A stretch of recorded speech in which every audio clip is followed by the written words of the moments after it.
at the stadium, tried something new, allowing the students to come watch the second half of practice, which I don't know if they'd have made it through the whole practice. It's pretty long, and it was smoking hot. And somehow they're on the sunny side of the bleachers. I think maybe if we did that again, we'd put them where the shade was, but they'd probably appreciate that.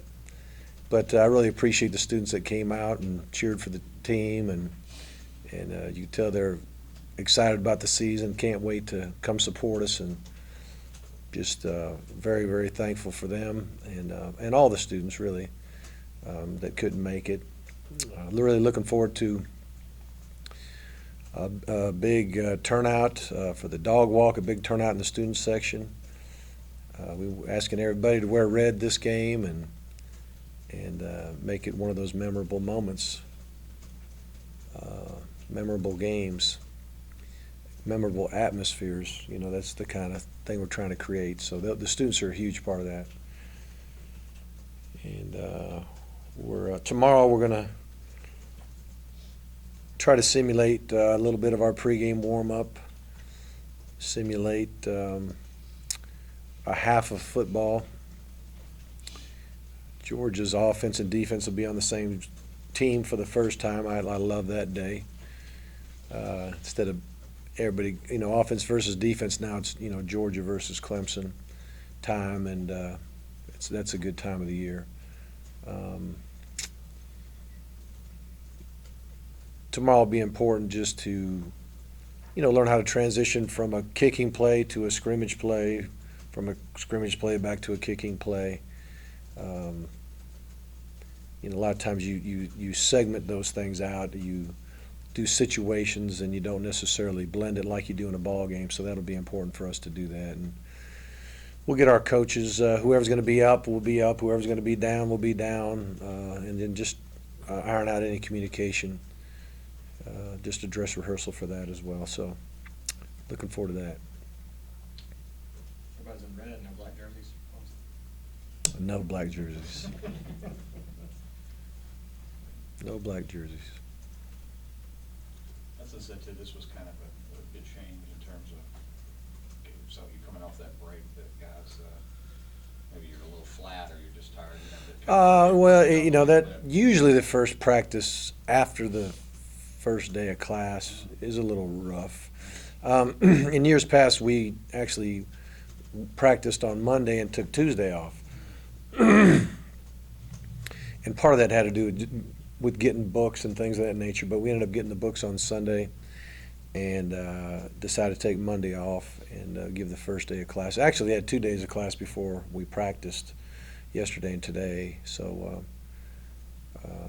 but getting back into the swing of school and football is a little bit different. Their minds start thinking about other things besides just football, and they got to learn to focus on the job at hand, whether it's school or whether it's football, instead of just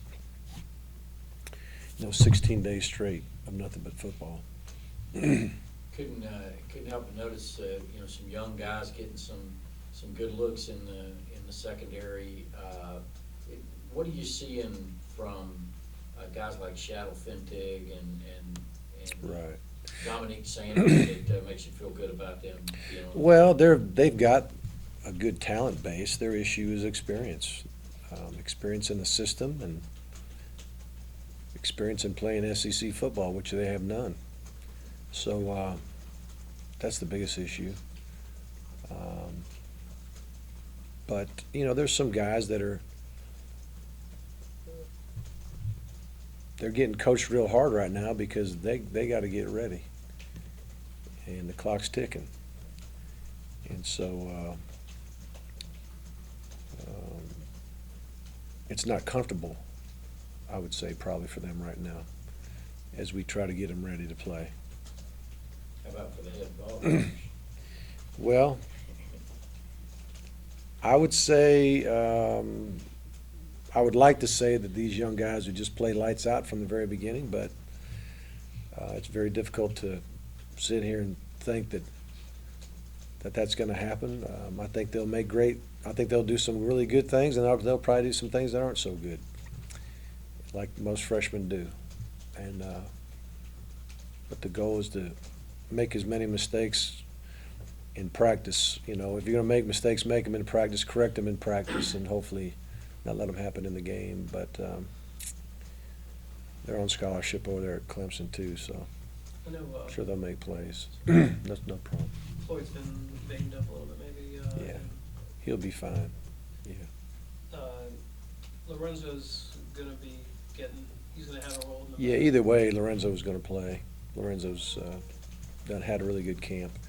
And Lorenzo's like the other freshmen. He'll do something really outstanding, and then he'll just have a little brain lock.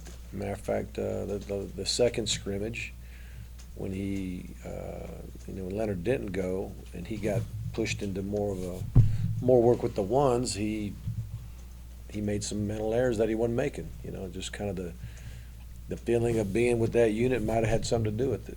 So if that's going to get a guy, and it's normal for a guy, so I'm not making fun of him or anything like that, but it's just kind of typical. And so then you add 95,000 people and 1 million people on TV, and I mean, it's guys just, it is, the word surreal, I think, is the best word to describe what happens when you're out there. You know, they get out there for the first time, and it's like unbelievable how surreal it feels for those guys. And then they'll settle down and start playing ball, and it won't be that big a deal anymore. But the first time is it's quite an experience. Is Coach Friend getting pretty settled and locked in on what he's I'll have to ask him. You know, we've been going pretty hard and fast. There's not a whole lot of time sometimes just to sit down and nail everything down. You're constantly looking at film, looking at Clemson film, looking at practice film, you know, trying to juggle your lineup. I'd say we're probably a little less settled right this minute than we have been maybe in years past. But I mean, I would, you know, there's going to be a starting lineup tomorrow in that practice game, and I can't even sit here and say that's 100% going to be the starting lineup 10 days later. I mean, I'd say over 90% of it probably will be, but there's still some guys that might be able to change a coach's mind. There's some pretty tightly contested spots, not just O-line. Yeah. Is that something that's unique to this year, just with all the freshmen? Or is that something Yeah, a little bit. There's probably more of that team-wide. Usually there's a segment that you know is the competition spot where, like, you know, you have maybe a half or 2/3 of your team you kind of settle. You kind of know who's going to be the guys, you know. And we're not. I wouldn't say we're 50% right now, where we just like to say nail down who can play. I mean, we might maybe 50% of the team at best.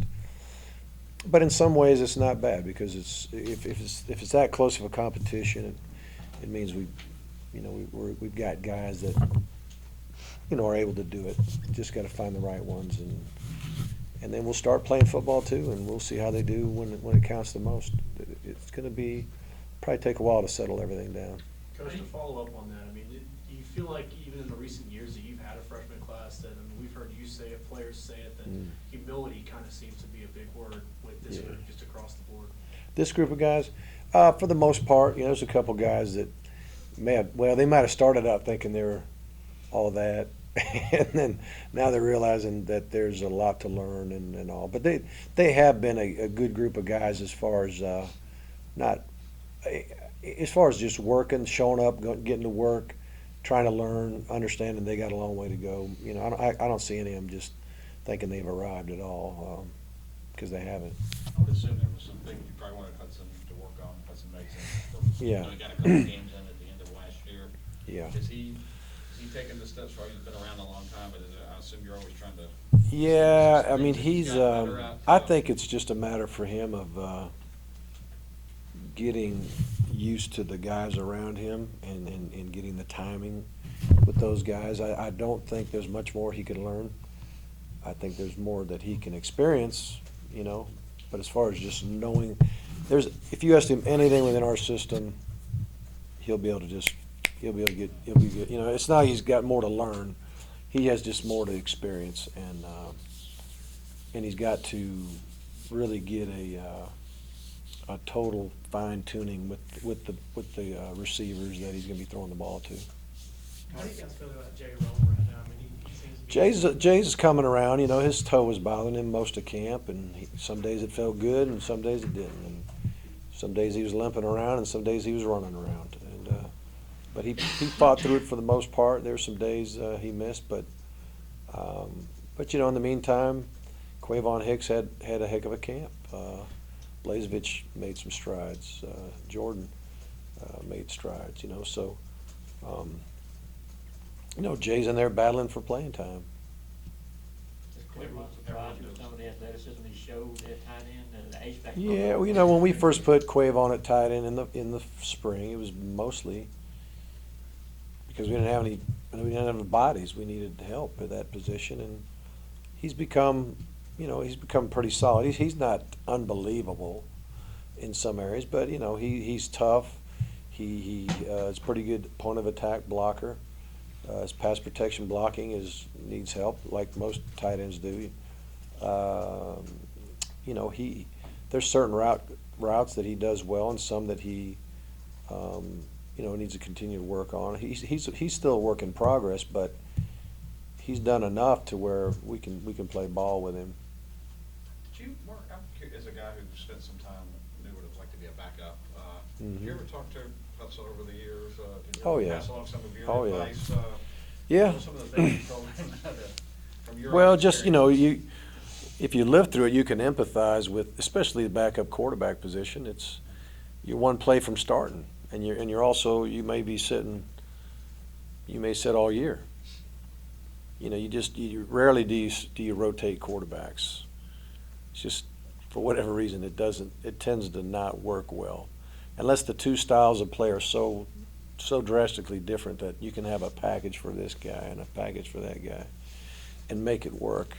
But if you have two guys with similar skill sets, especially drop back passing, you know, and all that kind of stuff, the way we do it, it's just hard to roll guys in and out, because there is something to be said about having a little rhythm going. And if you got a guy doing great, you don't want to take him out when he's hot. If a guy's struggling, you don't want to take him out because it may mess with his confidence, you know. So it's just hard to sub. So yeah, I talked to him a lot about that, and just how important it is to continue to prepare and know that you are a very vital part of the team, and you know, but not many people really understand the mindset and the sacrifice it takes to be that number 2 QB. Mark, you've got obviously Ramik and Amaro inside, but are Tim and